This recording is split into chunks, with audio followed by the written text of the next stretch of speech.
আচ্ছা, আমাদের স্ক্রিন তো দেখা যাচ্ছে না? জি স্যার। জি দেখা যাচ্ছে স্যার। হুম। আমরা ছবিটাকে একটু কেটে দিই, যে অংশটা আমাদের এত প্রয়োজন নাই।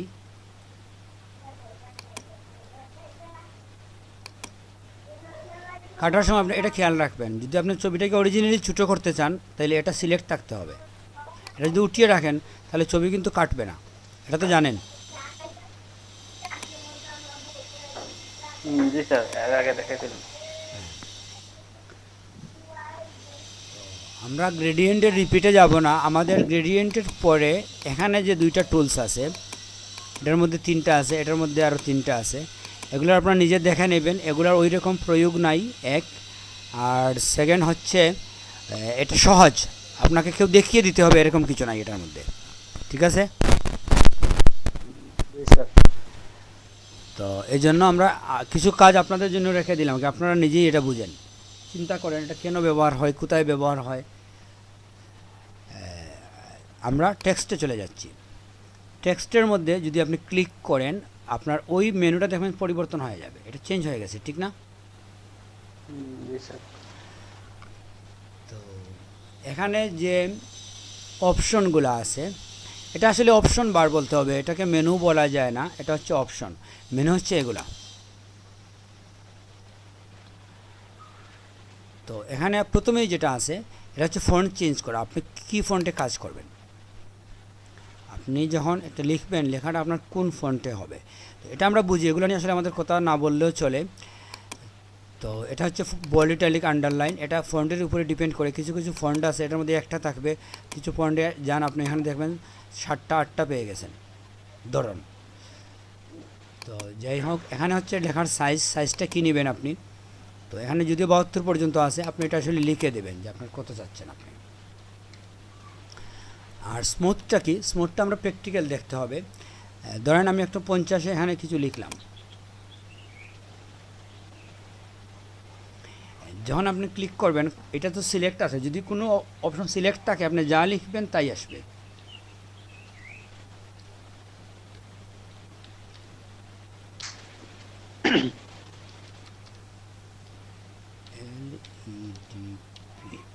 ওটা ক্যারেক্টার স্পেসিংটা একটু বেশি, ঠিক না? ওটা আমি দেখে নিচ্ছি। জি স্যার।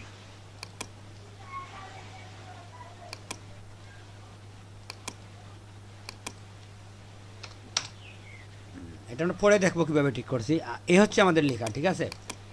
তো আমরা যখন কোনো জিনিস লিখি, আমি আবার লেখা দেখাচ্ছি, LEDP যখন লিখলাম আমরা, যদি আপনি এটাকে ক্লোজ করে দেখেন, কাছে থেকে দেখেন, তাহলে কি হয় দেখেন।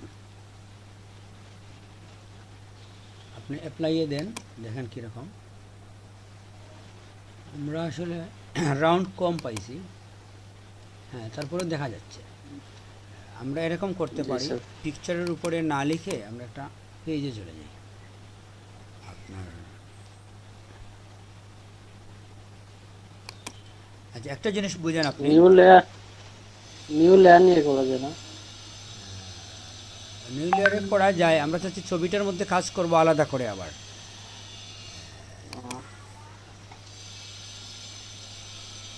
একটা বিষয় বুঝেন আপনি, লেখার যে বিষয়টা, লেখাটা হচ্ছে ভেক্টর প্রযুক্তি। ভেক্টর যেটা হচ্ছে, ভেক্টরটা হলো কি, যে ওইখানে আসলে আপনার সাইজ ছোটো বড় করেন, রেজুলেশনের মধ্যে কোনো সমস্যা হয় না, রেজুলেশন যা আছে তাই থাকবে। আপনি একটা লেখার সাইজ, এটার মধ্যে রেজুলেশনের বিষয় নাই, বুঝতে পারছেন? এখানে কোনো রেজুলেশন নাই, আপনি কি সাইজ করবেন, যতবার ইচ্ছা করেন আপনি ছোটো বড়ো করেন, এটার রেজুলেশন নষ্ট হবে না, কারণ এটা পিক্সেল দিয়ে তৈরি না। টাইপ টুল স্যার অটোমেটিক লেয়ার তৈরি হয়। হ্যাঁ, টাইপ টুলের জন্য নতুন একটা লেয়ার তৈরি হয়, এটা আমরা দেখবো, আমরা বলবো আপনাদের। এখন আমি যেটা দেখতে যাচ্ছি, এই যে সাইড দিয়ে দেখছেন আপনি, অস্পষ্ট হয়েছে, ঠিক না? জি স্যার। এটার অনেকগুলা ধরন আছে, আপনি দেখেন। আপনি যদি টাইপ টুলের মধ্যে থাকেন, এটা আসলে স্মুথ আছে এখন, জেনারেলি কিন্তু এরকম থাকে, এরকম খেয়াল করেন। প্রথমে কিন্তু আপনি লিখলে এরকমই হবে, তো এটা অনেক দেখেন অনেক অস্পষ্ট হয়ে যায়। আপনি যদি দেখেন যে অনেক বিষয় আছে, রাউন্ডের মধ্যে এটা বেশিরভাগ বোঝা যায়, স্ট্রেটে বুঝবেন না আপনি, যেমন সোজা এখানে বুঝবেন না কিছু। যখনই রাউন্ডে যাবেন আপনি দেখবেন এটা অনেক বেশি অস্পষ্ট হয়ে গেছে। এটা এখানে স্মুথ করা যায়। বেশ কয়েকটা ধরন আছে স্মুথের, যেমন আপনি শার্পে দেন একরকম হয়েছে। আপনি যদি সাধারণত আমরা মানে এই স্মুথটাই ব্যবহার করি। 19-20 একটার সাথে 8টার পার্থক্য খুব বেশি নেই। আপনি দেখেন জি স্যার। শুধু নান দিলে আপনি পার্থক্যটা বুঝবেন। তাহলে এটা আমরা বুঝলাম, এটা মোটামুটি নতুন অপশন। এটা ওয়ার্ড এক্সেল এগুলোতে পাবেন না আপনি। তো তারপরে যেটা হচ্ছে অ্যালাইনমেন্ট তো আমরা বুঝি, ঠিক না? লেফট সেন্টার রাইট, জি স্যার। জি এটা আমাদের দেখানোর প্রয়োজন নাই। এরপরে যেটা হচ্ছে কালার আমরা বুঝি যে লেখার মধ্যে আমরা যে কোনো কালার প্রয়োগ করতে পারি। ওটা সিলেক্ট করে আসতে হবে লেখাকে। আপনি সিলেক্টটা থাকবে না, যখন আপনি এখানে যাবেন সিলেক্ট উঠে যাবে। ইচ্ছে মতো আপনি কালার দিতে পারেন। কালারের ক্ষেত্রে আমরা সংক্ষেপে বলে দিই, যেটা হচ্ছে প্রত্যেকটা কালারের কোড এখানে কিন্তু তৈরি হয়, কালার কোড। আপনি যখন কোনো মিক্স কালার ব্যবহার করবেন, যদি এটা পার্মানেন্টলি রেখে দিতে চান আপনি, যে এই কালারটা আমি ব্যবহার করব বিভিন্ন লেখার মধ্যে, এটা আমার এটা ব্র্যান্ড কালার, বিভিন্ন ব্র্যান্ডের কালার হয় কিন্তু, ঠিক না? জি স্যার। ওটা এক্সাক্ট বলা যায় না, এটাকে আপনি কোন ব্লু বলতে পারেন না। তো আপনি যদি এটাকে এখান থেকে কপি করে নিয়ে এখানে রেখে দেন, ছোটো করে আপনি রেখে দেন,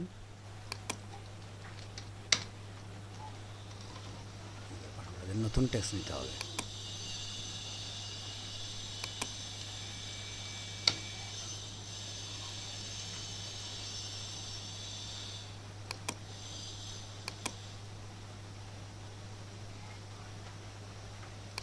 এটা কি না বুঝতে, যদি বুঝেন না তো এখানে আপনি লিখলেন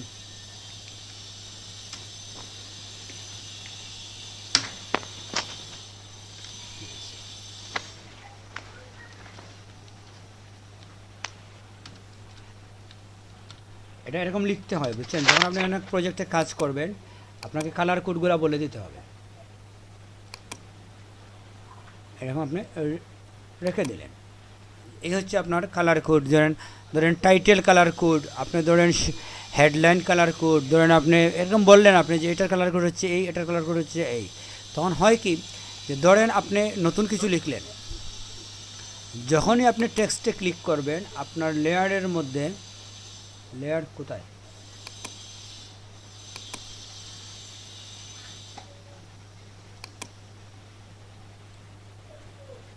তো বড় হইল কেন?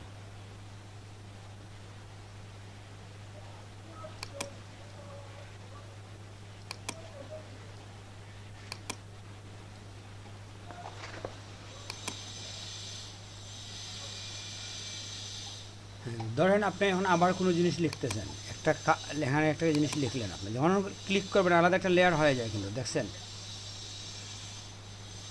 জি স্যার। যখনই ক্লিক করবেন টি নামে টেক্সট লেয়ারটাকে বলে। তো ধরেন আপনি এই জায়গার মধ্যে অন্য কিছু লিখলেন,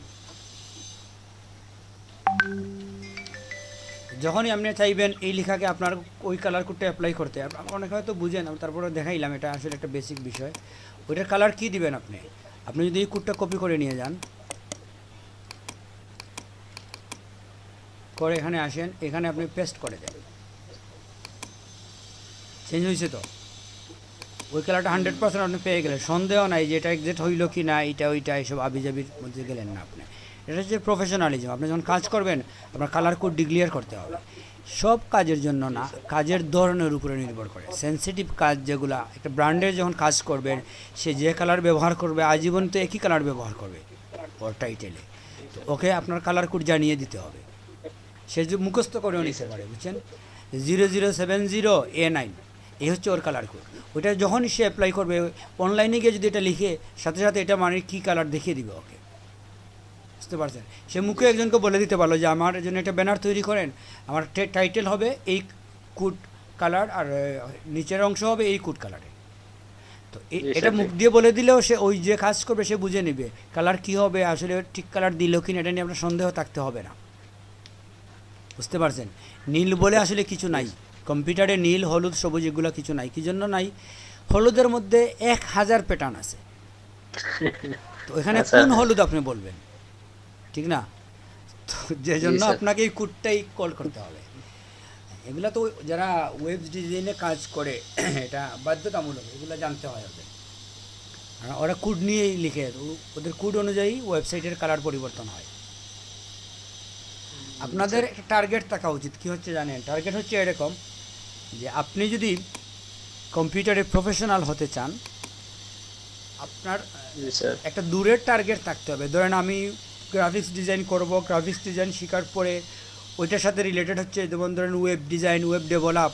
তো ওয়েব ডেভেলপে যখন আপনি যাবেন, দেখবেন ওইখানে যখন আপনি ফ্রন্ট পেজ ডিজাইন করবেন তখন ফটোশপ দিয়ে ডিজাইন করতে হয়। একটা লোগো বানাবেন, ওইটা দেখবেন আপনার ইলাস্ট্রেটর দিয়ে বানাতে হয়। ওই ফিরে আসতে হবে আপনার এই প্রোগ্রামগুলোতে। তো এটা হচ্ছে একটা জি, স্যার। বেসিক নলেজ নিলেন আপনি ওয়েব ডিজাইনের। গ্রাফিক্স ডিজাইনে দক্ষ হওয়া মানে কি, আপনি ওয়েব ডিজাইনের অর্ধেক শিখে নিলেন। 50% ওয়েব ডিজাইন আপনি বুঝে জি, গেছেন, স্যার। কারণ ফ্রন্ট এন্ড ডিজাইন যেগুলো ওইগুলো আপনি বুঝে গেছেন। এখন ব্যাক হ্যান্ডে যাবেন, ব্যাক হ্যান্ড কোডিংয়ের বিষয়। তো ওইটা শিখে আপনার কাছে কঠিন জি হবে স্যার, না। আমারও ইচ্ছা আছে স্যার। হ্যাঁ, কেন কঠিন হবে না? যারা গ্রাফিক্স আচ্ছা। শিখে নেয় তাদের জন্য ওয়েব ডিজাইনটা সহজ, কারণ সে অনেক বিষয় বুঝে গেছে, জি। কালার বুঝে গেছে, অনেক বিষয় বুঝে গেছে, মেজারমেন্টগুলো বুঝে গেছে, কোথায় কী রাখবে, কিভাবে রাখবে। তো আসলে একটা ওয়েব কন্টেন্টের বেশিরভাগ কন্টেন্টই হচ্ছে পিকচার, বুঝছেন, ছবি। তো যেহেতু ফটোশপ ছবি স্যার। নিয়েই কাজ, তাহলে আপনি ছবির কাজগুলো বুঝে যাওয়া মানে কি হচ্ছে, আপনি ওয়েব ডিজাইনেরও অনেক কিছু বুঝে গেলেন। জি স্যার। এভাবে আপনাকে আগাতে হবে। যখন আপনি ওয়েব ডিজাইন শেষ করে নেবেন তখন চিন্তা করতে হবে আর কিছু করার। আপনি কাজ করবেন, হ্যাঁ স্যার, হ্যাঁ এটা সেটাই। ঠিক আছে, কাজটা তো আপনাকে করতে হবে, কারণ আপনি তো সারা জীবন কোর্স করলে আপনি খাবেন কিভাবে, ঠিক না? তো জি আপনাকে স্যার, যেটা জি। করতে হবে যে কাজ একটা করতে হবে। সময় রাখতে হবে আপনার স্কিল ডেভেলপের জন্য, কন্টিনিউ।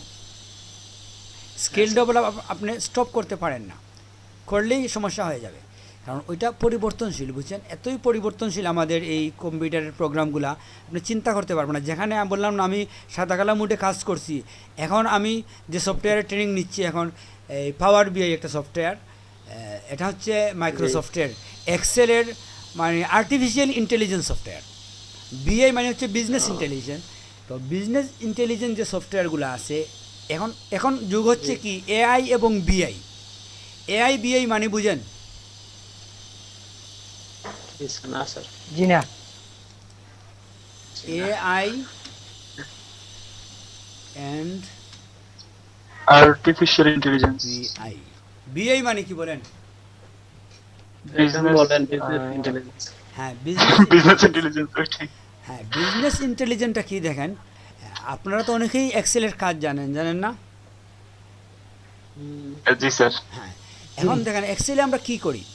এক্সেলে আমরা জেনারেলি এই বিভিন্ন সেলের মধ্যে ক্যালকুলেশন করি, যেমন B5 মাইনাস C10, এরকমই তো।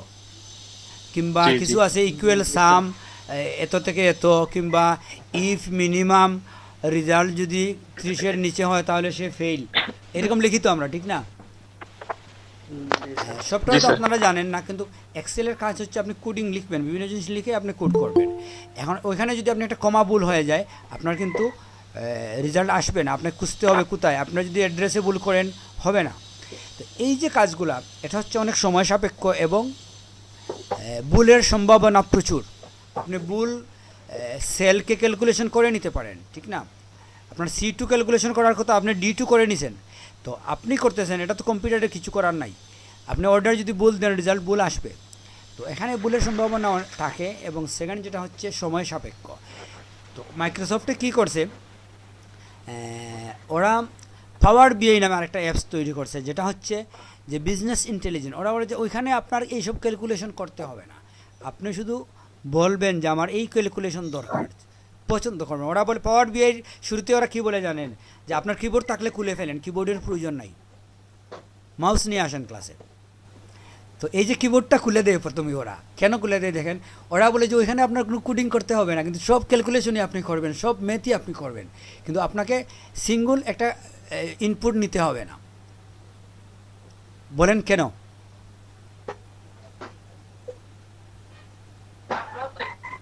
ওইখানে হয়তো স্যার সূত্রগুলো সাজানো থাকে নাকি?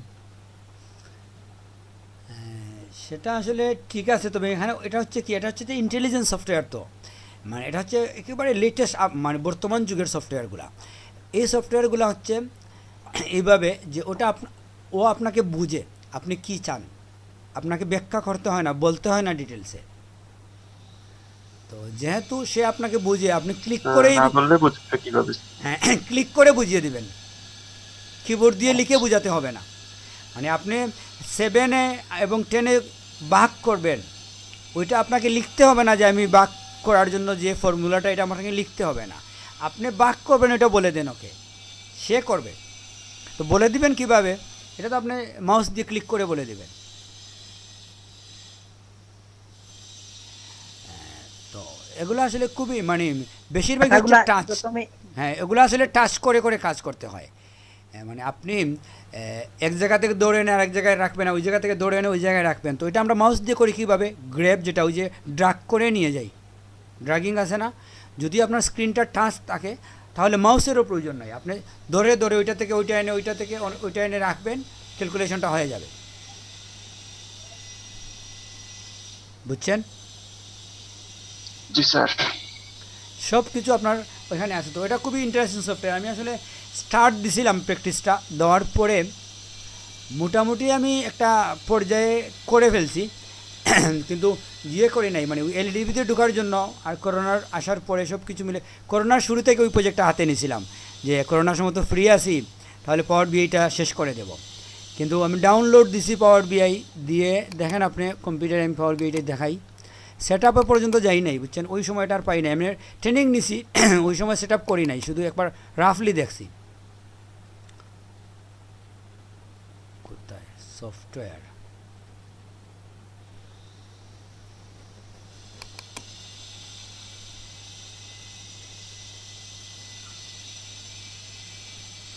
এখানে কি পাওয়ার বিআই দেখাচ্ছে না? হ্যাঁ এটা না, অবশ্য দেখি আমি এটা, হ্যাঁ মাইক্রোসফট পাওয়ার বিআই ডেস্কটপ, বুঝছেন? তো এই হচ্ছে একটা সফটওয়্যার। তো যাই হোক, আমরা যেটা বলতে চাচ্ছিলাম যে এখন কম্পিউটার অনেক অ্যাডভান্স হয়ে গেছে। এটা আসলে কী জন্য আমরা বললাম, কোন প্রসঙ্গে এটা আসলো?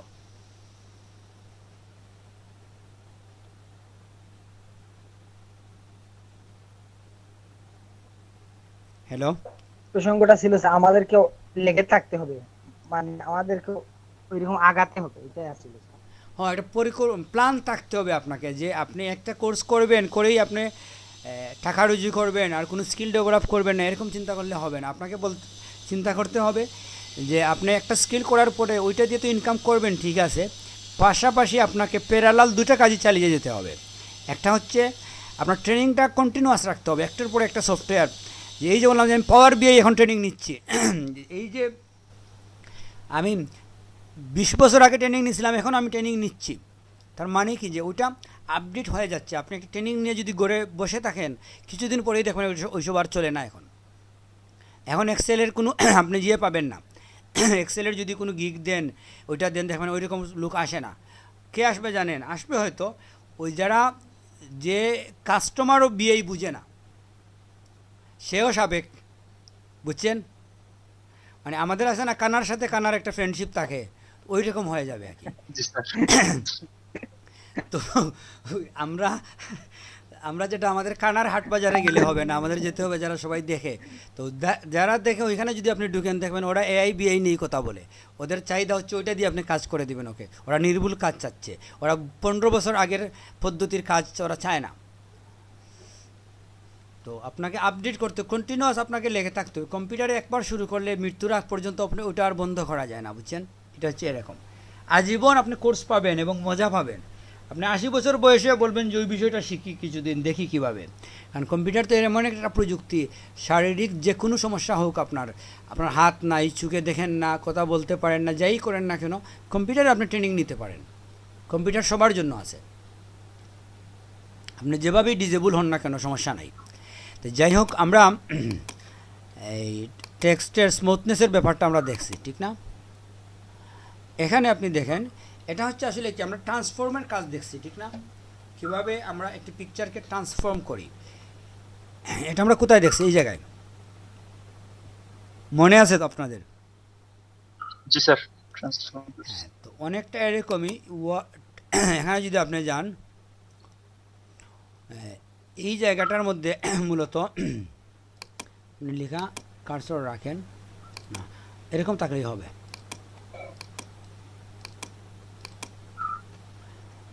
বিভিন্নভাবে একটা লেখাকে মুচড় দেওয়ানো যায়, ট্রান্সফর্ম করানো যায়। এটা কি আপনারা কেউ দেখছেন এর আগে? জি স্যার, টেক্সট দিয়ে দেখি নাই স্যার, এমনি পিকচার দিয়ে দেখছি। তো এটা প্রত্যেকটার মধ্যে আবার আমি কি আছে, দেখছিলাম। যেমন আরকে যদি আপনি ঢুকেন, প্রত্যেকটার মধ্যে আবার এখান থেকে ব্যান্ড আছে, ডিস্ট্রয়েশন আছে না, হরিজেন্টাল এবং ভার্টিক্যাল। এই দুইটা কি হয় যে আপনি ওই কাজগুলোকে কমিয়ে ফেলতে পারেন, বিপরীত দিক থেকে করতে পারেন। আর এটা হচ্ছে বাঁকানো, একদিক ছোটো একদিক বড়। আসলে ট্রান্সফর্মে এরকমই আমরা করতাম, ঠিক না? হ্যাঁ স্যার। তো আমার মনে হয় এই বিষয়টা আপনারা নিজে নিজে যদি যখন দেখেন বুঝতে পারবেন, এটা নিয়ে আমাদের কথা বলার প্রয়োজন নাই আর, ঠিক না? জি এটা তো খুব জটিল বিষয় না। আপনার উইন্ডোটা দেখলেন, এখন আপনি প্র্যাকটিস করে আয়ত্তে নিয়ে আসবেন। তারপরে যেটা হচ্ছে যে কারেক্টার, এখানে আমরা কিছু জিনিস দেখব।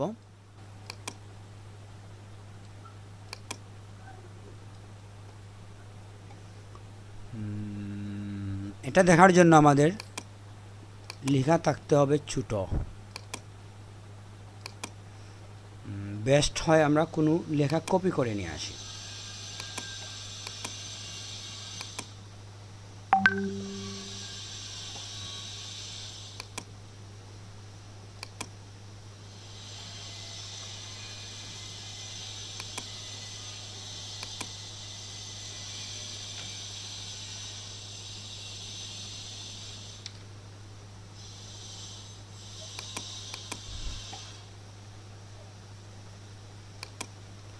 আপনি লেখাকে যদি দেখে দেখে বড় করতে চান, কার্সর এই যে 18 পয়েন্ট আছে ওখানে ক্লিক করবেন। ক্লিক করে আপনি যদি আপ এরোতে দেন, ওই লেখাটা বড় হতে থাকবে, আর ডাউন এরো দিলে ছোটো হতে থাকবে। এটা হচ্ছে খুব স্মুথলি করা, বুঝতে পারছেন?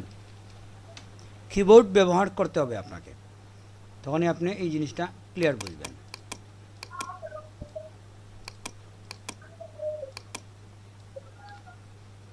লাইনটা বেশি লম্বা, একটু ছোটো করে দিই, আর ওইখানে স্পেস আছে। এই হচ্ছে আমাদের কিছু লেখা, ঠিক আছে? আমি একটু স্ক্রিন ক্লোজ করি। এখন এটাকে যদি আমি এখানে দেখি, এই জায়গার মধ্যে এখানে দেখেন আপনি, এটা তো ফন্ট আমরা বুঝি, এটা বুঝি, সাইজ বুঝি। এটার কাজ কি? এটা হচ্ছে লাইন স্পেসিং। লাইন স্পেসিং কি? দুইটা লাইনের মধ্যে আপনি গ্যাপ তৈরি করবেন, দুটার মধ্যে গ্যাপ তৈরি করবেন। তো এটা কতটুকু করবেন, এখানে কার্সর রেখে আপনি এরও কি ব্যবহার করবেন। এটা হচ্ছে প্রফেশনাল সিস্টেম, বুঝছেন? ক্লিক করে করে আপনি করলে ওটা যে কেউ দেখলে মনে হবে যে আপনি মাউসটাকে ভাঙার জন্য চেষ্টা করতেছেন, ঠিক না? জি স্যার। তো ওই চেষ্টা আপনার করার প্রয়োজন নাই, স্মুথলি আপনি কিবোর্ড ব্যবহার করবেন। তো আমরা এটা বুঝলাম, ঠিক আছে, যে এটা এভাবে আমরা লেখার গ্যাপটা চেঞ্জ করতে পারি কতটুকু। এখানে একটা ফ্যাক্ট দেখেন, ফ্যাক্টটা হচ্ছে এরকম যে আপনি যদি এই লেখাটার সাইজ মনে করেন আপনি দিলেন 30, স্পেসিং 30, ঠিক আছে? তো এখন যদি আপনি 30-এ রাখেন, এখন এই লেখাটাকে যদি ছোটো করেন তাহলে কি হবে? স্পেসিংটা অনেক বেশি হয়ে গেছে না?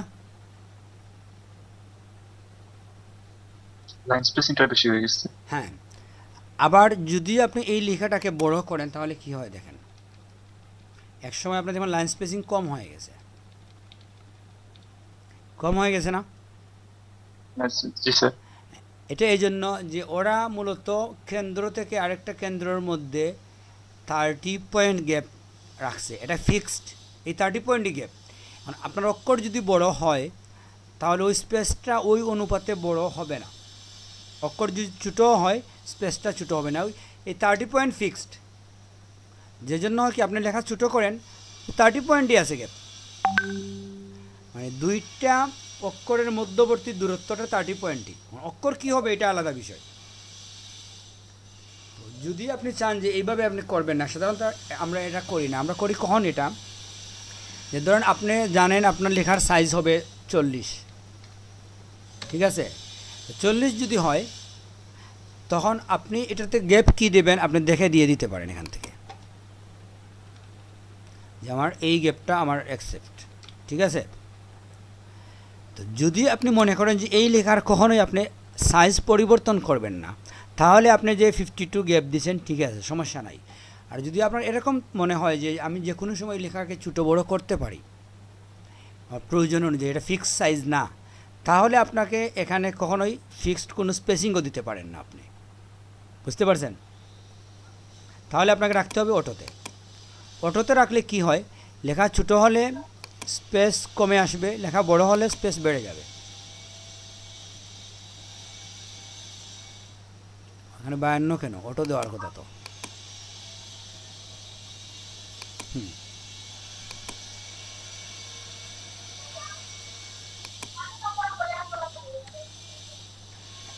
এখানে একটা জিয়ার রয়ে গেছে, আমরা আবার দেই, আমরা যদি 6-এ দেই এই, অটোটা দিলে এই, তো অটোতে দিলে কি হবে, এখন আপনি দেখেন ছোটো করেন বড় করেন আপনার এই প্রবলেমটা হবে না। এটা স্ট্যান্ডার্ড ফরম্যাটে রাখতেছে সাইজটা,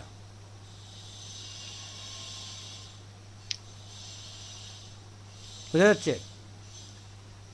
মধ্যবর্তী গ্যাপটা আপনার সব সময় একরকমই আছে, অনুপাতিক হারে বাড়বে। অক্ষর বড় হলে স্পেসটাও বড় হবে, অক্ষর ছোটো হলে স্পেসটাও ছোটো হবে। তাহলে অটো এবং ম্যানুয়ালি নাম্বার দেওয়ার মধ্যে পার্থক্য কি বুঝছেন? জি স্যার বুঝছি।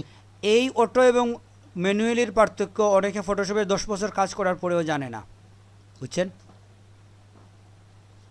ওটা নিয়ে চিন্তা করে নাই, বারবার স্পেসিং চেঞ্জ করে। একই চিন্তা না করার মানে কি হচ্ছে জানেন, আপনি প্রথমে একবার স্পেসিং চেঞ্জ করে দিলেন, কিছুক্ষণ পরে বললেন লেখাটা একটু বড় করা দরকার, বড় করার পরে কী করলেন, স্পেসিংটাও একটু বড় করলেন। আরেকদিন এসে মনে হইলো লেখাটা একটু ছোটো করা দরকার, ছোটো করলেন, স্পেসিংটাও আর একটু ছোটো করলেন। মানে দুইটা কাজ করতেছেন সবসময় আপনি, অথচ একটা কাজ আপনার করার প্রয়োজনই নাই। বুঝতে পারছেন? জি স্যার। জি স্যার। তো যাই হোক, তাইলে আমরা এটা বুঝলাম। আর এখানে যেটা হচ্ছে, এটা হচ্ছে মূলত এটা মনে হয় কারেক্টার স্পেসিং, এটা হচ্ছে লাইন স্পেসিং, আর এটা হচ্ছে কারেক্টার স্পেসিং। কারেক্টার স্পেসিংয়ে যেটা হয়, দুইটা অক্ষরের মধ্যবর্তী গ্যাপ বেড়ে যায়, বুঝছেন? বুঝে যাচ্ছে তো? জি স্যার। আমরা আগে দেখছি লাইন স্পেসিং, এখন দেখলাম কারেক্টার স্পেসিং। তো এটাকে কেন কারেক্টার স্পেসিং বলে দেখি? হ্যাঁ, ওটার অটো অটো দেওয়া আছে না স্যার, ওটার অটো থাকেনি স্যার। কি এটা জিরো মনে হয় ওটা। আর কি অটো না, কারেক্টার স্পেসিংয়ে অটোর প্রয়োজন হয় না, কারেক্টার স্পেসিং আসলে জিরোতেই থাকে এরকম। আচ্ছা স্যার বুঝছি। তো যেটা আমরা বলছিলাম যে কারেক্টার বলতে কি বুঝেন?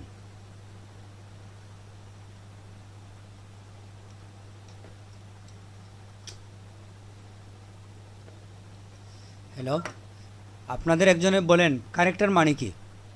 মানে এখানে আপনি কারেক্টার বলতে কি কারেক্টার বোঝাচ্ছেন? মানে তো স্যার অক্ষর, কারেক্টার মানে তো স্যার বিভিন্ন ধরনের বর্ণ, অক্ষর এগুলো। অক্ষরটাই বুঝি স্যার। আচ্ছা, আর কেউ কিছু বলতে চান নাকি ওদের সাথে একমত?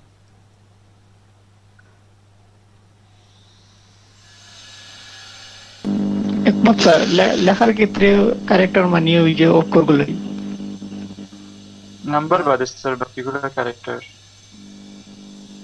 আচ্ছা, যদি আমরা বলি যে কারেক্ট লেটার স্পেসিং, তাহলে সমস্যা কি? এখানে কারেক্টার স্পেসিং কেন বলবো? এই যে জায়গার মধ্যে আমি স্পেসিং বাড়াচ্ছি, এটা কি লেটার স্পেসিং?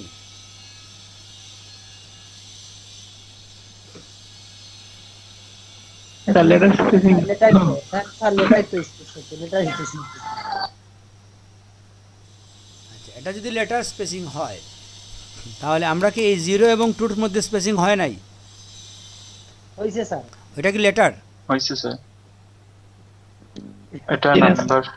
এটা নাম্বার। Number sir.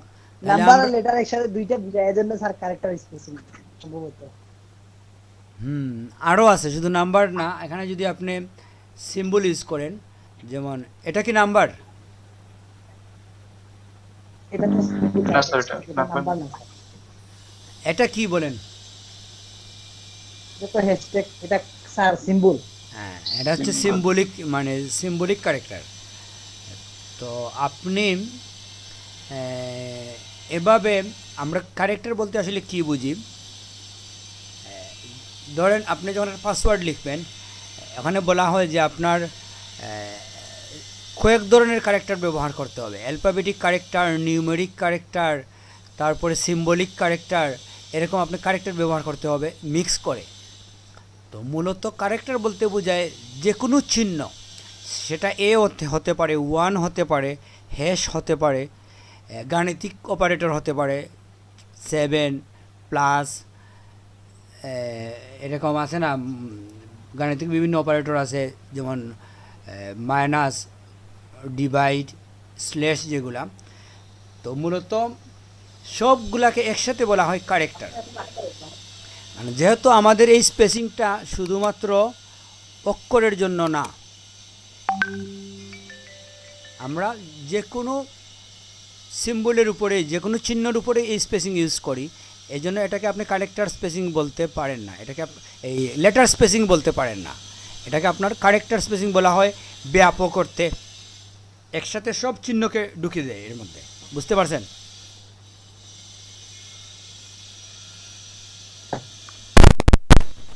জি স্যার।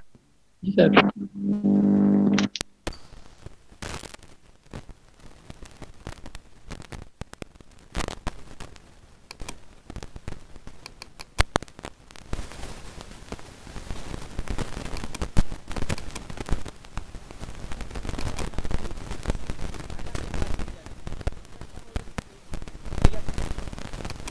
ধরেন আপনি স্যার স্যার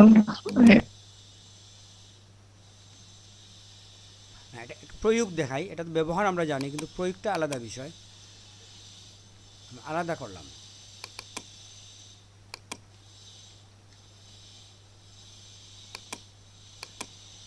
আপনি যদি, মানে সিম্পলি আমি দেখাচ্ছি, এই অক্ষরটাকে আমি ডিফারেন্ট কালার করব বোঝার সুবিধার জন্য, তিনটাকে 3 কালার করে দিই।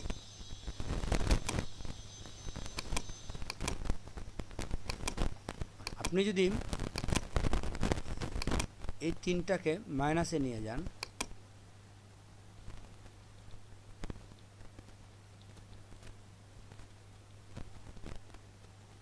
এই যেটা স্টাইল হচ্ছে, এটা কিন্তু অনেকে ব্যবহার হয়, অনেক হ্যাঁ, সময় স্যার। ব্যবহার হয়, ঠিক না? আপনি কম সময়ে করে ফেলতে পারেন, এটা একটা মেজারমেন্ট মেনটেন করে করবে। আপনি ম্যানুয়ালি যদি করেন, একটা একটা অক্ষর দিয়ে দিবেন। আর আপনার কিছু শব্দ হচ্ছে স্যার। সবাই কি শুনতে পাচ্ছেন? একটু শব্দ হচ্ছে স্যার স্যার। মাইক্রোফোনের সমস্যা হচ্ছে।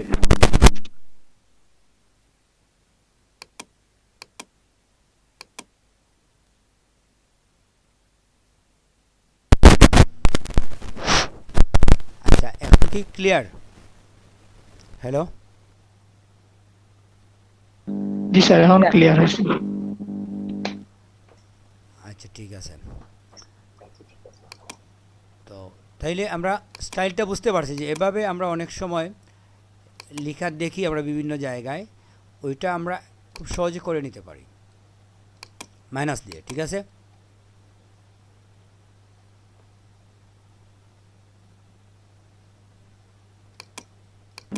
জি স্যার।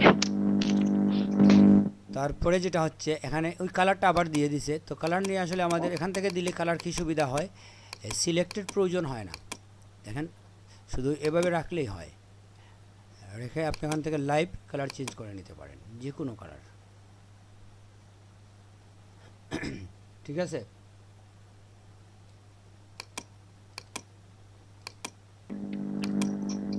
Colour sir. নিয়ে আমাদের একটা ক্লাস হবে বলছিলাম আপনাদের, না? জি স্যার, বলছিলেন পরবর্তীতে হবে।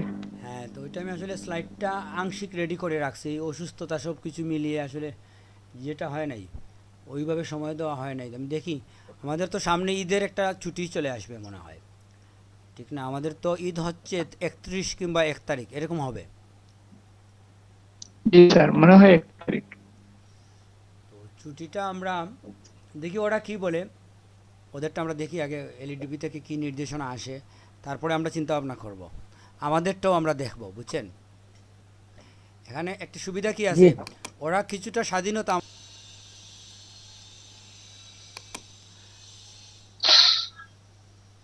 তো তাইলে এটা আমরা বুঝছি, ঠিক না? এরপরে যেটা হচ্ছে এইদিকে যদি আপনি দেখেন, এগুলো আসলে ওই রকম প্রয়োগ নাই। এই বিষয়টা আমি দেখছি হালকা অক্ষরগুলোকে একটু ডিসপ্লেস হয়, একটু নড়াচড়া করে অক্ষরগুলা। দেখেন আপনি সামান্য বড়টার মধ্যে দেখেন, এটাতে আসলে আমরা বুঝবো না, এটা তো জয়েন হয়ে গেছে। আমরা এই লেখাকে স্ক্রিন বড় করে দিই। এই যে ঝাপসা হচ্ছে এটা কেন জানেন? আপনি অ্যাপ্লাই দিয়ে দিলে এটা হবে না, না এটা তো ওই রকমই ছোটো এই জন্য হয়ে গেছে। তাইলে আমাদের জুম বড় না করে এটা মনে হয় স্যার স্মুথ দেওয়া নাই, মনে হয় স্মুথ দেওয়া নেই। এটা অনেক ছোটো লেখা তো এই জন্য আর একটা ব্যাপার আছে।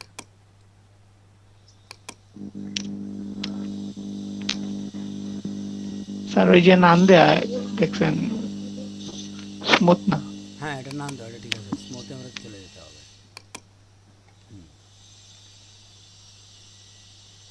তারপরে ছোটো লেখাকে অনেক বড় চাইলে আপনি করতে পারেন না। এটা হচ্ছে সামান্য একটা এফেক্ট আসে, দেখেন আপনি যদি অপটিক্যালে দেন,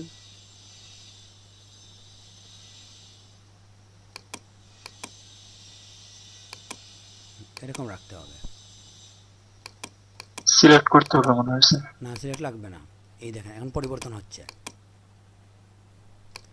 খুবই সামান্য।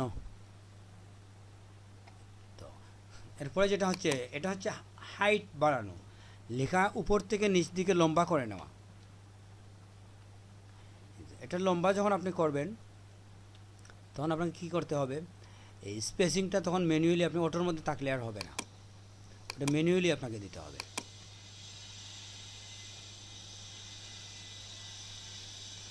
এটা হচ্ছে লম্বা করা। এটার সাথে এটার একটা সম্পর্ক আছে, যদি আপনি এটা বাড়ান, যে কথা যদি এটা 100-এ রেখে আপনি যদি এইখানে বাড়ান কমান তাহলে লম্বা হবে।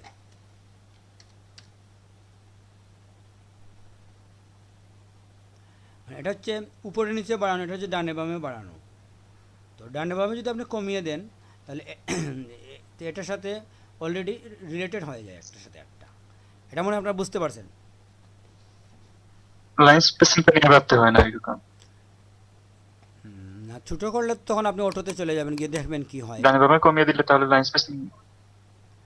হ্যাঁ লাইন স্পেসিংয়ের চিন্তা করতে হবে না, ডানে বামে কমিয়ে আপনি লেখার সাইজ বড় করে দিলেন, একই আউটপুট চলে আসে তখন। ডানে বামে কমিয়ে বড় করা আর এটাকে যদি লম্বা করেন আপনি, প্রায় একই কাজ। এটা আপনি এক্সপেরিমেন্ট করে দেখবেন। এটা হচ্ছে স্ট্যান্ডার্ড, 100 হচ্ছে স্ট্যান্ডার্ড, বুঝতে পারছেন? এটাকে বলা হয় স্কেল। এটা হচ্ছে ভার্টিক্যাল স্কেল, এটা হচ্ছে হরাইজন্টাল স্কেল, দুইটা স্কেল। তো যাই হোক, আর এটা হচ্ছে কি সাবস্ক্রিপ্ট, কিছু লেখাকে উপরে নিয়ে যাওয়া এবং একটু ছোটো হয়ে আসা। যেমন আপনি যদি এই জায়গার মধ্যে TH লেখেন 29th, ওইটাকে আপনি উপরে নিয়ে যেতে পারেন এটা দিয়ে, যতটুকু ইচ্ছা। তো এটা হচ্ছে এখান থেকে যদি আপনি নেন ওইটা সাইজ ছোটো হবে না, আর যদি আপনি চান যে সাইজ ছোটো করে নিতে তাহলে হচ্ছে এটা।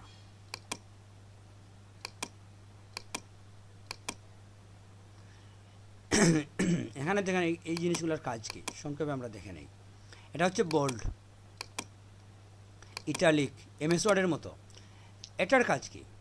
এটা হচ্ছে, এটাকে বলা হয় অল ক্যাপ। অল ক্যাপ এবং স্মল ক্যাপ দুইটা বাটন আছে। এই দুইটা হচ্ছে কি, যে যদি আপনি কোনো লেখাকে, এটা দুইটা স্টাইল, আপনি যদি অল ক্যাপ করেন এখানে যা আছে সবই ক্যাপিটাল হয়ে যাবে, সব ক্যাপিটাল লেটার, ঠিক না? কিন্তু যদি আপনি এটা যদি করেন যে সব ক্যাপিটাল লেটার, এটা হচ্ছে অল ক্যাপ। আর স্মল ক্যাপে হয় কি, ক্যাপিটাল সবই হবে কিন্তু প্রথমটা শুধু বড় থাকবে, মানে অরিজিনালি যে অক্ষরগুলো বড় ছিল, ধরেন এখানে ডিস্ট্রিক্টটা ক্যাপিটাল লেটারের ছিল, ব্যাচের বিটা ক্যাপিটাল ছিল, তো যেগুলো ক্যাপিটাল আছে ওই অক্ষরগুলো কি হবে, আকৃতিতে বড় দেখাবে। এটাই হচ্ছে স্মল ক্যাপের কাজ। দেখেন আপনি এখানে ডিস্ট্রিক্টের মধ্যে এই ডিটা কিন্তু বড় সাইজে, ঠিক না? জি স্যার, বুঝতে পারছি। হ্যাঁ, সাইজে একটু বড় হয়, এটা হচ্ছে স্মল ক্যাপ। একই লেখা কিন্তু কিছু অক্ষরকে যেটা ক্যাপিটাল ছিল ওইটা আকৃতিতে বড় করে বোঝায় যে এটা ক্যাপিটাল ছিল, আসলে তো সবই ক্যাপিটাল এখানে, ঠিক না? কোনো স্মল লেটার নাই। তো এই হচ্ছে একটা স্টাইল। এভাবে অনেক প্রতিষ্ঠানের নাম লেখা হয়, যেমন লিডিং ইউনিভার্সিটি যদি আপনি দেখেন, এল এবং ইউ ওইটা হচ্ছে ক্যাপিটাল লেটারে আকৃতিতে একটু বড়, আর এরপরের লেটারগুলোও কিন্তু ক্যাপিটাল। লিডিং ইউনিভার্সিটির নাম যদি আপনি দেখেন, কিন্তু ওইখানে বাকি অক্ষরগুলো আকৃতিতে একটু ছোটো। এটা হচ্ছে স্মল ক্যাপের ব্যবহার, আপনি দেখতে পারেন। এরকম রাখি,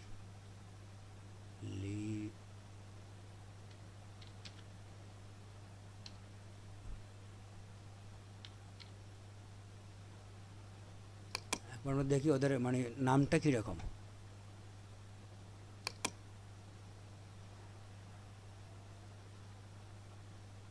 হ্যাঁ, এখানে দেখেন, দেখা যাচ্ছে লিডিং এর এলটা বড় না?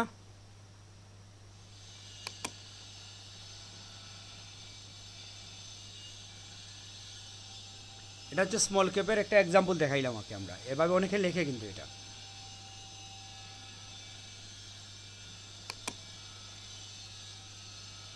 তো এই হচ্ছে স্মল ক্যাপ। আর এটা তো আপনাদের উপরে নেওয়ার জন্য, নিচে নেওয়ার জন্য এটা হচ্ছে আন্ডারলাইন, এটা হচ্ছে স্ট্রিক থ্রো, মধ্যখানে লাইন পড়বে। ধরেন আপনি মার্কেটিং শব্দটা কেটে দিবেন, এভাবে কেটে দিলেন, মধ্যখানে একটা লাইন হয়ে যাবে। এখানে কিছু গাণিতিক সিম্বল আছে, এটা আমরা আর দেখবো না, এখানে এগুলোর ইউজ হয় না। তো আপাতত আমাদের এটার বিষয় শেষ। প্যারাগ্রাফ আপনারা মনে হয় বুঝবেন, এটা আসলে আমরা ওই রকম প্রয়োগ করি না, এটা আমরা দেখে নিন। তো তাইলে আমাদের কারেক্টারের বিষয়গুলো আমরা বুঝে গেছি, ঠিক না? এখন আমরা যাব অন্য একটা বিষয়। এই পেজটা আমি একবার সেভ করি, আপনাদের ভিডিওর টাইটেলে আমরা এগুলো রাখতে পারি, যে জন্য একটা পেজ সেভ থাকলে ওইটা আমি ভিডিওর মানে কভার পিকচার হিসেবে দিয়ে দিতে পারি।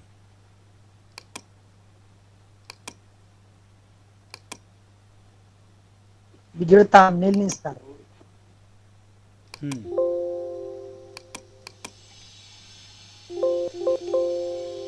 কি সমস্যা? দাঁড়ান, হবে না। নামটা স্যার চেঞ্জ করে কথা বলতেছি। হ্যাঁ,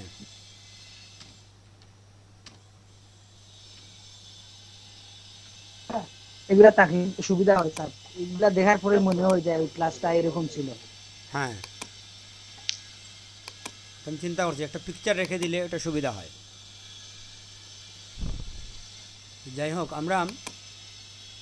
এখন আমরা যাচ্ছি আরেকটার মধ্যে, সেটা হচ্ছে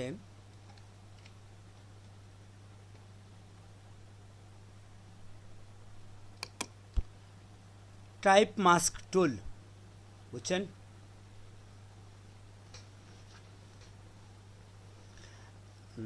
আপনারা এক মিনিট থাকেন লাইনে, আমি আসছি। আমি নতুন বাটন শুরু করব একটু।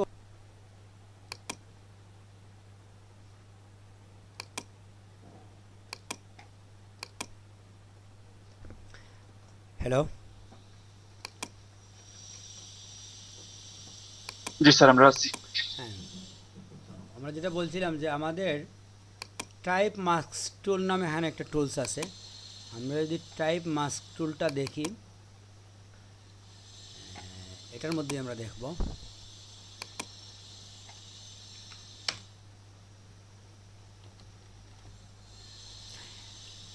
এটা হচ্ছে কি যে আপনি যখন কোথাও লিখবেন,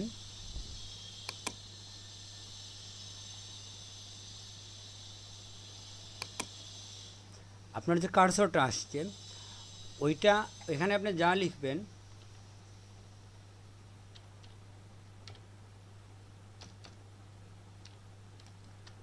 লেখাটাকে আমরা একটু বড় করি,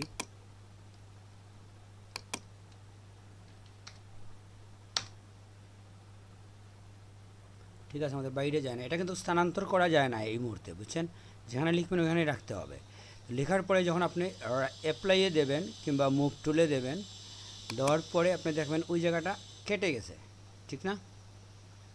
সিলেক্ট হয়ে গেছে। সিলেক্ট হওয়া মানে কি, এখন যদি আপনি ওইটাকে ধরে আপনি মুভ টুলে যান, গিয়ে আপনি চাইলে অল্টারে ধরে কপি নিয়ে নিতে পারেন।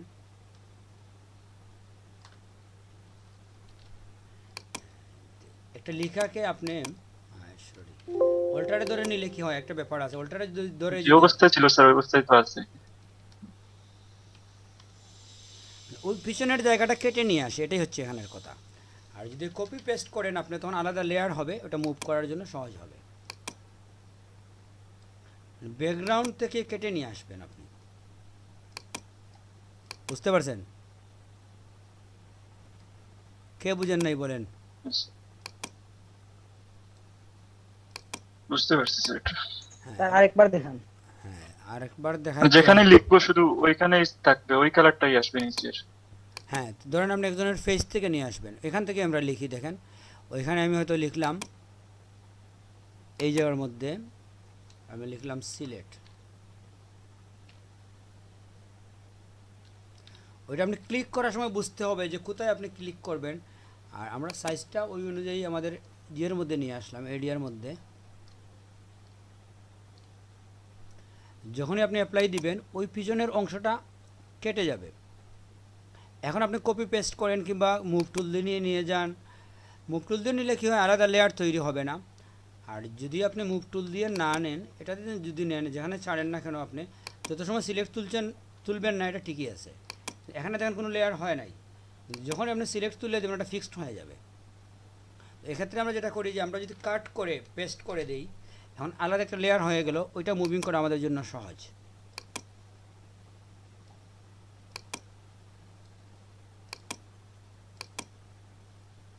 যে কোনো সময় এটা আমি স্থানান্তর করতে পারি, যদি মনে করি যে আমরা স্থানান্তর করব, রিসাইজ করব, সব কিছু করা সম্ভব। এটা খুব সিম্পল বিষয়, এটা জটিলতা কিছু না। মানে ওই লেখাটাকে আগে আপনি ওই এনভায়রনমেন্টের সাথে অ্যাডজাস্ট করে রাখলেন, বুঝছেন? জি তো এটা দুই ধরনের আছে, একটা হচ্ছে খাড়া, এটা হচ্ছে পাশাপাশি, আপনি দুইভাবেই লিখতে পারেন। তো আমার মনে হয় এটা নিয়ে আমাদের আর কথা বলার প্রয়োজন নাই। এরপরে যেটা হচ্ছে, আমরা এদিকে আসি। এখানে পেন টুলের ব্যবহার আছে। পেন টুলের ব্যবহার তো আমার মনে হয় সবাই একটু আধটু জানেন, কারণ এটা আমরা কোনো ছবিকে নিখুঁতভাবে কাটার জন্য ব্যবহার করি, অনেকেই করছেন। এটা ট্রেনারে শেখাতে হবে না এরকম কিছু না, এটা ঠিক না? কে পারেন না পেন টুলের ব্যবহার?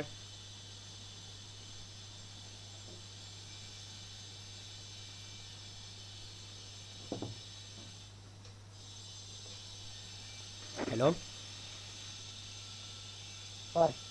পারি স্যার, একটু একটু মানে ফটোশপে একটু ঝামেলা হয়, পেনটা সঠিক থাকে না। হ্যাঁ, ইলাস্ট্রেটরে স্মুথলি হয়, ঠিক না? যে ইলাস্ট্রেটর স্মুথলি হয় ওটা করছি, কিন্তু ফটোশপে একদিন চেষ্টা করে তারপরে ছেড়ে দিছি। সেটাই ফটোশপে স্যার ওই যে পয়েন্ট রাখতে চাই ওইখানে থাকে না, ও একটু উপরের দিকে চলে যায়, কিংবা মানে একটা রাউন্ড সৃষ্টি হয়। যেটা হয় যে ফটোশপে ইলাস্ট্রেটর থেকে একটু কঠিন। ইলাস্ট্রেটরটা খুব ইউজার ফ্রেন্ডলি, এমনকি আমাদের এই বাটনটাকে আমরা এই লিস্টটাকে এখান থেকে দৌড়ে এনে উপরে রেখে দিতে পারি, ঠিক না? রেখে কাজ করতে পারি, কাছে নিয়ে এসে জি টুলসকে। এই ফ্যাসিলিটিটা ফটোশপে দেয় না।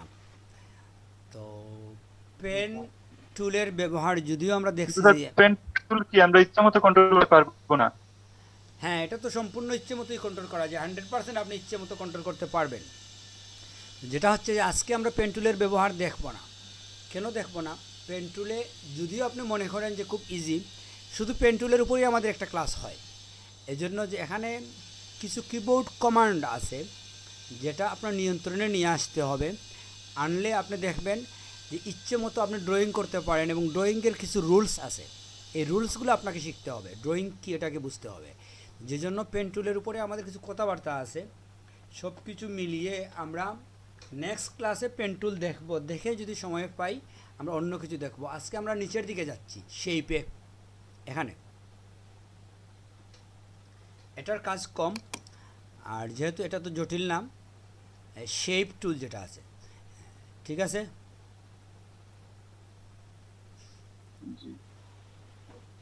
শেপ টুলে দেখেন, জি স্যার। শেপ টুলের মধ্যে কি হয়, আমাদের কি আর পিকচার আছে?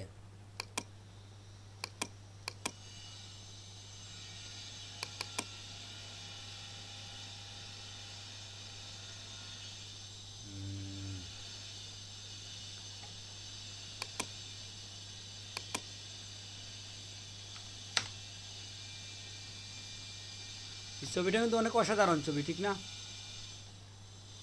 এ ধরনের জি স্যার। ছবি তোলা অনেক কষ্ট। স্যার পিকচার স্যার আমাদের এরকম গ্রুপে দিয়ে দিন, আমরা মানে সার্চ করে পাই না, মানে কাজ করার মতো উপযোগী। এগুলো সবই তো unflash.com থেকে আমি নিয়ে আসি। যে কয়টা দিয়ে দেন স্যার। হ্যাঁ, তো আপনাকে একটু বলি ওখান থেকে আপনি কিভাবে সার্চ করবেন। আপনি কিছু কিওয়ার্ড রেডি করবেন, যেমন ট্রি, ধরেন আপনি ফ্লাওয়ার, তারপরে গার্ডেন, তারপরে মনে করেন চাইল্ড, ম্যান, ওমেন, এইভাবে আপনি কিছু শব্দ সার্চ করবেন। প্রত্যেকটা থেকে আপনি 2টা 3টা করে ছবি ডাউনলোড দেবেন। এখন চাইল্ড সার্চ দিয়ে আপনি কয়েকটা ছবি ডাউনলোড দিয়ে চাইল্ড বাদ দিয়ে দিলেন, এখন ওমেন দিলেন, কিংবা মেন দিলেন, ট্রি দিলেন, ফ্লাওয়ার দিলেন, এভাবে রোজ দিলেন, এভাবে আলাদা আলাদা আপনি নামগুলো দিবেন। এটা আপনাকে ছবি খুঁজানোর পদ্ধতিটা আপনাকে বুঝতে হবে, কারণ আমাদের কাজ তো ছবি নিয়ে। আমরা যেটা বলি যে আপনি এই জিনিসটা অভ্যস্ত হতে হবে, একটু সময় দেন, প্রয়োজনে আপনি একদিন 1 ঘন্টা ব্যয় করেন ছবি খুঁজানোর বিষয় নিয়ে, দেখেন একটু ঘাটাঘাটি করেন, ওইটা তো আপনার বেকার না, এটা প্রয়োজনীয়। কারণ আপনি কাজ করার সময় আপনার বিভিন্ন ছবির প্রয়োজন হবে। এই ছবিগুলো আপনি যদি এই unflash.com থেকে নিয়ে ব্যবহার করেন, ওইটা ওরা সত্য ফ্রি দিয়ে দিছে। আমি এই ছবিটাকে বিজ্ঞাপনে ব্যবহার করতে পারি, কেউ কিছু বলতে পারবে না আমাকে, ফেসবুক বিজ্ঞাপনে যদি আমি দেই, কারণ এটা স্বাধীনভাবে ব্যবহারের জন্য ওরা অনুমতি দিয়ে দিছে, বুঝছেন? তো ওইখানে আপনি কি কি ক্যাটাগরি আছে, আপনি সার্টিফিকেট লিখে সার্চ দেন, ফ্রেম লিখে সার্চ দেন, ফ্রেম পাবেন। এভাবে আপনি যখন যেটা লিখে সার্চ দিবেন, আপনি বার্থডে লিখে সার্চ দেন, বার্থডের বিভিন্ন বেলুন টেলুন সহ বিভিন্ন জিনিস পেয়ে যাবেন। এইভাবে আপনার ক্যাটাগরি ওয়াইজ সার্চ করতে হবে। এই সার্চিং পদ্ধতিটা শেখা জরুরি বিষয়, বুঝছেন? এটা আপনি গুগলেও সার্চের প্রয়োজন হয়, ইউটিউবেও সার্চের প্রয়োজন হয়, সব জায়গায় এটা প্রয়োজন। কিওয়ার্ড সম্বন্ধে আপনার ধারণা থাকতে হবে। তো ওটা আপনারা একটু সময় দেন, দিলে হয়ে যাবে। রেডিমেড না নেওয়াই ভালো।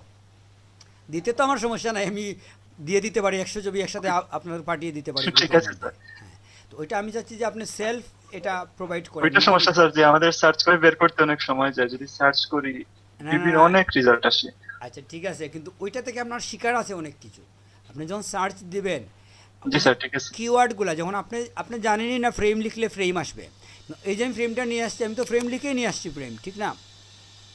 তো আপনাকে ওই কিওয়ার্ডগুলো অভ্যস্ত হতে হবে সার্চের জন্য, যে কী লিখবো আমি। অনেকে আছে এটা খুঁজে পায় না কী লিখবে, সেটাই তো ওই খুঁজে পাওয়ার অভিজ্ঞতা আপনার হতে হবে, ওই এক্সপিরিয়েন্স হতে হবে। কাস্টমারের সামনে আপনি দ্রুত ওর প্রয়োজনীয় একটা ছবি বাইর করে নিয়ে আসতে হবে অনলাইন থেকে, বুঝতে পারছেন? এটা করতে হলে আপনার এই সার্চিং অভিজ্ঞতা দরকার। যাই হোক, আমরা এখান থেকে দেখি যে আমরা যদি একটা ছবিকে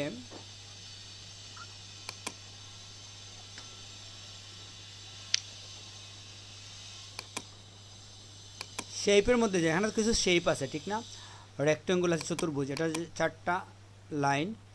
ইন জেনারেলি যখনই আপনি এটাতে ক্লিক করবেন, এখানে এটার সাইজ কি দেখাবে যদি আপনি ডাবল ক্লিক করেন, এটা হচ্ছে এত পিক্সেল বা এত পিক্সেল। আপনি যদি চান না আমার এটা এরকম হবে 300 আর 150, মানে ওয়াইড 300, হাইট 150, তাহলে দেখেন এটা এরকম একটা বক্স তৈরি হয়ে যাচ্ছে। এটা আসলে আরেক রকম জিনিস। আপনি যদি চান, তাকে বলি আমি, এটা না, আপনি প্রথমে এখানে গেলেন, গিয়ে এটাতে ক্লিক করবেন। ক্লিক করলে ক্রিয়েট রেক্টেঙ্গুলার আসবে। যদি আপনি এখানে রাউন্ডেডে ক্লিক করেন তাহলে ওই রাউন্ডেডের এখানে এটা চলে আসবে। এখন এখান থেকে আপনি দেবেন এটা কত পিক্সেল বাই কত পিক্সেল হবে। আর রাউন্ডের এটার জন্য হয় কি যে কোন কর্নারে কত পিক্সেল রাউন্ড হবে এটাও আপনি বলে দিতে পারেন। এক্সাম্পল দেখেন এখন 10 স্যার 10 এটা আছে। 14 তে আছেন স্যার। স্যার এই যে অপশনটা 14 তেও আছেন স্যার, এই যে হ্যাঁ এটা কর্নারে কত 14 পিক্সেল তেও রাউন্ড আছে, 14 তে আছে। আপনি যদি এটার মধ্যে ক্লিক করেন তাহলে ওইটা আসবে না, অন্যটা আসবে। কোন শেপে স্যার, আপনি আছেন এটার উপরে নির্ভর করে আপনি এখানে কি আসবে। পলিগনালে ক্লিক করলে আরেক রকম আসছে ঠিক না, নাম্বার অফ সাইড 5 লেখা স্যার আছে। এটা বুঝতে পারছি স্যার। এখানে যদি নাম্বার অফ সাইড 3 দিয়ে দেন তাহলে 3 সাইডের আসবে ট্রায়াঙ্গেল। এখানে কিন্তু ওই যে একটা থেকে অনেক জিনিস বানানো যায়, মানে এটা থেকে আপনি পলিগনালে যাওয়ার পরে আপনি যদি এটাকে 8 দেন তাহলে কি হয় দেখেন 8টা কর্নার চলে আসবে, ঠিক না? জি স্যার। একটা থেকে অনেক শেপ। তো এগুলো জটিল না, আপনি একটু দেখলেই বুঝে ফেলবেন, এটা আসলে আবিষ্কার করে নিলেই হয়। তো যেটা হচ্ছে যে এখানে আমরা এখন রাউন্ড দিলে ক্লিক করে রাউন্ডটা কত হবে আমি এখান থেকে বলে দিতে পারি। চাইলে আমি ইকুয়াল রাখতে পারি, 100% 200 পিক্সেলের একটা রাউন্ড আমি নিয়ে নিয়েছি, ঠিক আছে?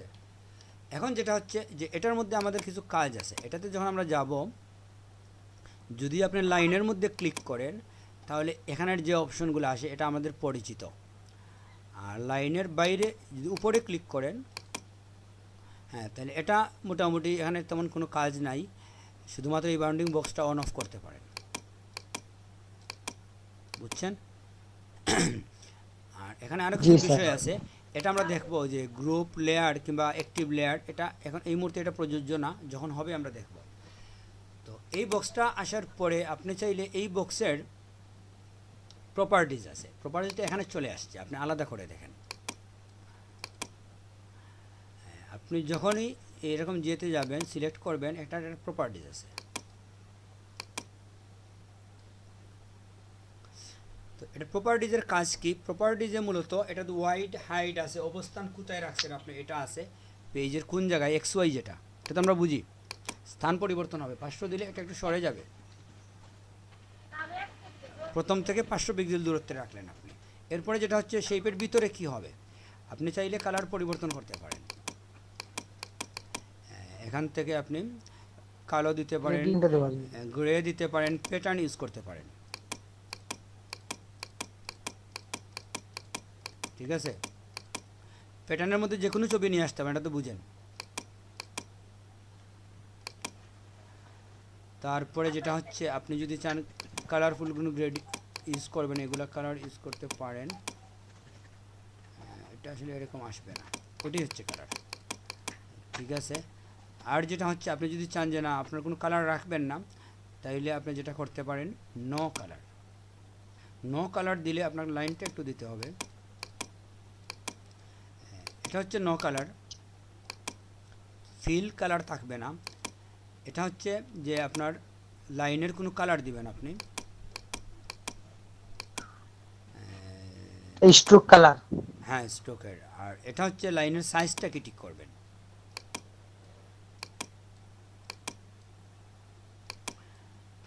আর এটা হচ্ছে লাইনের স্টাইল, ডট হবে নাকি ড্যাশ হবে এটা দেখবেন। ডট কিংবা ড্যাশ যদি আপনি দেন, ওইখানের মধ্যে আবার কিছু কাজ আছে এই জায়গার মধ্যে, যে এটা হচ্ছে কি লাইনটা হচ্ছে 4 পিক্সেল ধরেন, আর গ্যাপটা হচ্ছে 2 পিক্সেল। আপনি যদি চান গ্যাপ বাড়িয়ে দেবেন, সমান সমান করবেন, 4 দিয়ে দেন, তাহলে যতটুকু লাইন ততটুকু গ্যাপ। আবার আপনি যদি বলেন না আমি 1 দিয়ে দেব, 1,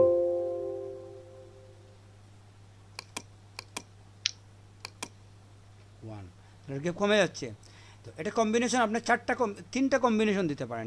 প্রথমে 4 1 দিলেন, আবার আপনি দিতে পারেন 5 2, তাহলে কি হবে এখানে দুটা কি সমান, 19 20, একটু বড় করে আরো 6 6 2। তো একটা হচ্ছে 5, এটা হচ্ছে 6, একটার গ্যাপ হচ্ছে 1 আর একটার গ্যাপ হচ্ছে 2, বুঝতে পারছেন?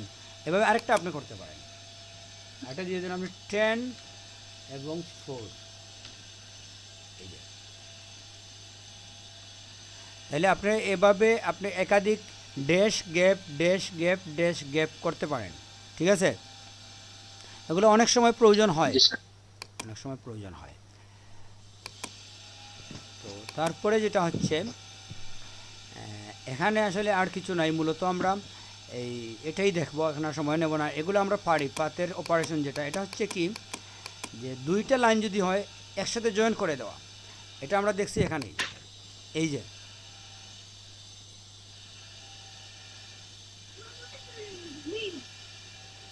এটা হয় কি, এই ধরেন এখানে একটা লাইন আছে, আপনি যদি আরেকটা লাইন ড্রয়িং করেন,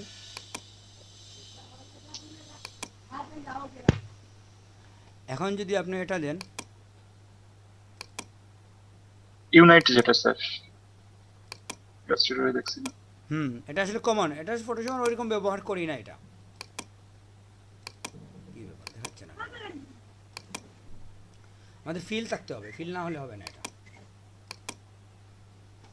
এখন দেখি আমরা ফিল করে ওই যে ও অংশটা রাখছে,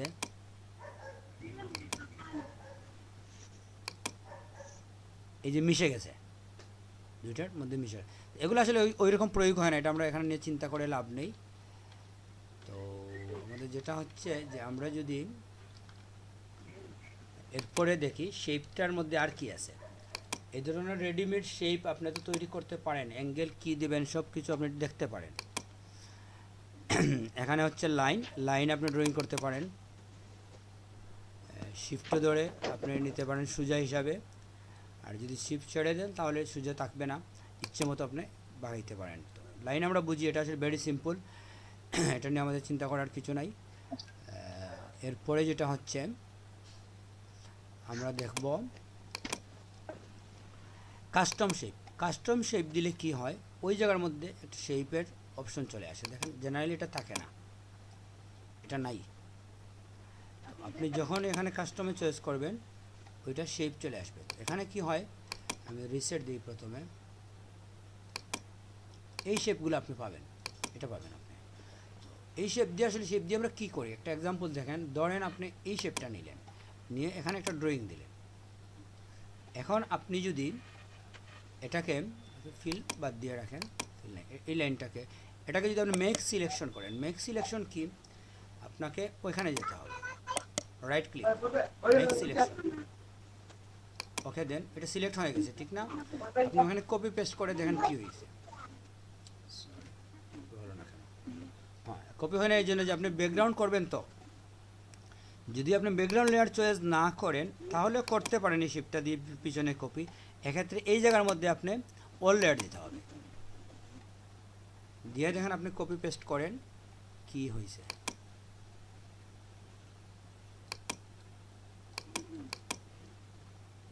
কপি হয় নাই,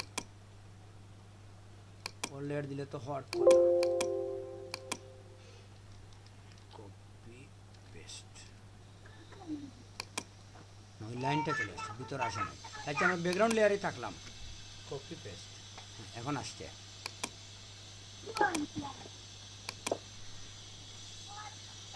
কি আসছে আপনি বুঝেন নাই?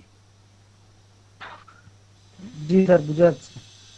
ওই background লাইনের first মধ্যে অংশটা আসছে। কেটে আসছে, আমরা অন্য একটা শেপ দিয়ে যদি ব্যাকগ্রাউন্ডটা দেখি, কেটে নিয়ে আসছে। হ্যাঁ সেটাই জি স্যার, এখন জি দেখা স্যার। যাচ্ছে। হ্যাঁ,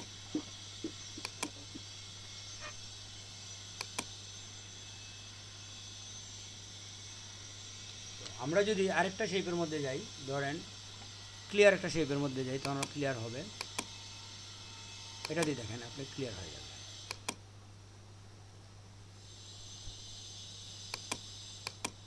এই তো আপনার এই অংশটা, আপনি এটার মধ্যে যেতে হবে, সিলেক্ট শেপ কিংবা সিলেক্ট পাথ বলা হয় এটাকে। এটাতে ক্লিক করে আপনি রাইট ক্লিক দেবেন, মেক সিলেকশন, ফেদার আমরা সাধারণত ইউজ করি না, কপি পেস্ট, কপি পেস্ট,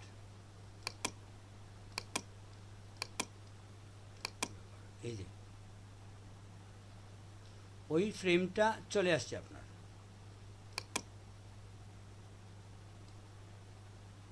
এটা বুঝছেন, আপনি একটা শেপ দিয়ে আপনি কিছু অংশকে কপি করে নিতে পারেন।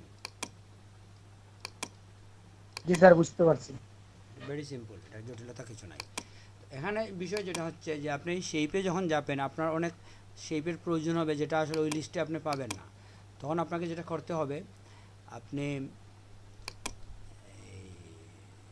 এখানে বাইরে যদি আপনি সেটিংয়ে ঢুকেন, এই জায়গার মধ্যে ক্যাটাগরি ওয়াইজ বিভিন্ন ধরনের শেপ আছে। এক্সট্রা শেপ আপনি লোডও দিতে পারেন, রিপ্লেসও করতে পারেন। তো আমরা এখানে কি আছে দেখি, যেমন ধরেন আপনি যদি এখন এরোতে যান, বিভিন্ন ধরনের এরো চলে আসবে এখানে, বিভিন্ন এরো। ওই এরোগুলো আপনি ব্যবহার করতে পারেন, রেডিমেড পেয়ে গেলেন কম সময়ের মধ্যে, ঠিক আছে। তো যদি আপনি চান যে এর বাইরে যাবেন, ক্যাটাগরি অনেকগুলো আছে এখানে, আপনি যেটা চান এটা নিয়ে আসতে পারেন। যেমন অ্যানিমেলে যান আপনি, বিভিন্ন পাখির ছবি, ওটার ছবি চলে আসছে, খরগোশের ছবি। তো ধরেন আপনি একটা এই পাখির ছবি নিয়ে গিয়ে এখানে ড্রয়িং করে দিলেন। তো আপনি যদি এটা কপি করেন তাহলে ওইটাই আপনার কপি হবে, এই মুখ অংশটা কপি হবে আপনার। এটা আমরা বুঝে নিচ্ছি, ঠিক আছে। তাইলে শেপ ব্যাপারটা আমরা বুঝলাম। শেপের মধ্যে আমরা ইচ্ছে মতো এডিটিংও করতে পারি। একটি শেপকে আমরা ছোটো বড় কিংবা এখানে যে অ্যানকর পয়েন্টগুলো আছে, পয়েন্টে ধরে আমরা ইচ্ছে মতো রিসাইজ করে নিতে পারি, ঠিক আছে। তো আমাদের আগামী ক্লাসে আমরা টুলসের পরিচিতি শেষ করে দেব। আমরা হয়তো আপনাদের বলছি এই কথা যে আমাদের আগামী ক্লাসে যদি এটা শেষ হয়ে যায়, তাইলে পরবর্তী ক্লাসে আমরা প্র্যাকটিস ক্লাস সেশন শুরু করে দেব টানা 4-5 দিন। তারপরে আমরা যাব সরাসরি প্রজেক্টে। আপনাকে একটা লেবেল তৈরি করে আমরা দেখাবো, একটা প্রোডাক্টের একটা পানির বোতলের লেবেল কিভাবে তৈরি করবেন, কিংবা একটা ব্যানার সাইনবোর্ড কিভাবে ডিজাইন করবেন, একটা বইয়ের প্রচ্ছদ কিভাবে করবেন। আমরা কিছু বেসিক বিষয় শেখাবো আপনাকে, যেটা ব্যবহার করে আপনি যে কোনো কিছু করতে পারেন। বুঝতে পারছেন? স্যার আমি যদি নতুন একটা শেপ তৈরি করে ওইটাকে সেভ করি, মানে ওইটা কোন ফরম্যাটে সেভ করব? হ্যাঁ, আমাদের যে কোনো কাজই পিএইচডিতেই রাখতে হবে, তখন আবার আমরা এটা পাবো।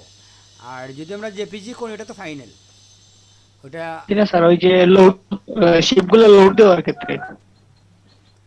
হ্যাঁ, ওইটা আসলে আমি করি নাই, আর আমাদের ওরকম ফিক্স সেই বানানোর প্রয়োজন হয় না। আমি দেখবো, যদি আমি দেখি নেক্সট ক্লাসে আপনাকে দেখাচ্ছি। আপনাদের অবশ্যই এরকম করা যায়, কিন্তু আমি আসলে ওইরকম করে দেখি নাই কখনো, প্রয়োজন পড়ে নাই। তো আমরা জি স্যার। সেভ করে দেখবো, সমস্যা না। যদি আমি আগে দেখে নিই, আপনাদের রেখে দেখতে গেলে একটা সময় নষ্ট হবে। চেঞ্জ করলে ব্যাকগ্রাউন্ড দেখবে না। হ্যাঁ, তো আমরা আজকের ক্লাস চাচ্ছি যে আমরা শেষ করে দিতে। আমাদের ক্লাস টাইম কতক্ষণ হইল? মোটামুটি আমাদের 1 ঘন্টা হয়ে গেছে। তো আমরা আগামী ক্লাসে পাত দেখবো, পাতের সাথে আরও কিছু জিনিস দেখবো, যেটা হচ্ছে ওইখানে আরও যে টুকটাক ছোটো ছোটো কিছু বাটন আছে, হ্যান্ড টুল আছে, তারপরে এখানে কিছু বিষয় আছে, এই জুম আছে, হ্যান্ড আছে, এগুলো ছোটো ছোটো বিষয়, এগুলো আসলে সময় নষ্ট হবে না। মেইনলি আমরা আগামী ক্লাসে পেন টুলের উপরে একটু সময় দেব। ওইখানে অনেক ইন্টারেস্টিং কাজ আছে, আপনি দেখবেন। পেন টুলের ক্লাস হচ্ছে, আপনি তো 3Dর ক্লাস দেখছেন, ঠিক না?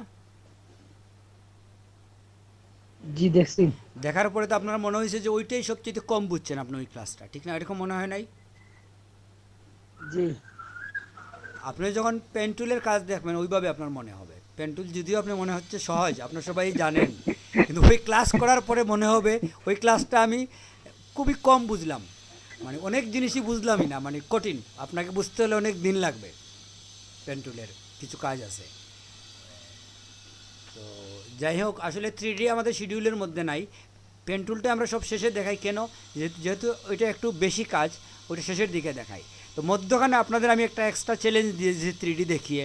3D আসলে কেউ দেখায় না, 3Dটা আলাদা বিষয়।